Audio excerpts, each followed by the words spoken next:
the story of my own bias from my childhood. My mom hated black people. My whole family hated black people. And it all came from when we first immigrated to this country. Back in those days, I mean, we're talking like 70s, 80s. San Diego was a different city. We lived in neighborhoods that were filled with crack houses, and all kinds of not safe situations. But when that's all you know, you don't really have a sense of comparison. But it was the day that, my family was beaten by about 20 black men. They mostly went after, we had some uncles staying with us. They mostly went after them. With us kids, they just pushed us out of the way.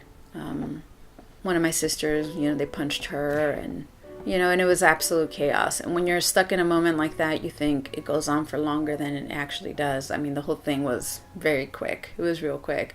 And then it was over. But the hatred and the pain and the fear that came from it took many more decades before it could be over. I think out of that came a lot of racism. I was very young when that happened, but I remember the hatred and I remember the pain. All that stuff is born from that pain of seeing your family go through something and being so helpless. And thinking, as my mom did, that this is the best she could do for her kids, was to put them in this kind of danger. And I never wished that on any mother, but I'm sure that was a very difficult thing for her to go through, to know that she didn't have the resources to get us out of that kind of danger. And so instead, she turned that helplessness into anger and rage, and it became a very deep-rooted racism.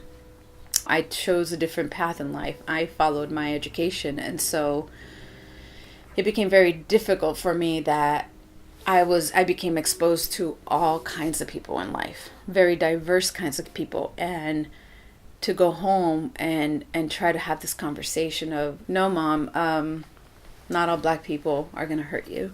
Not all black people are mean and awful. This was a specific situation that happened, again, at that intersection of time and space. And it's not to say it can't happen again, but it's to say that it didn't happen because they were black. It happened because of all the circumstances around that specific moment.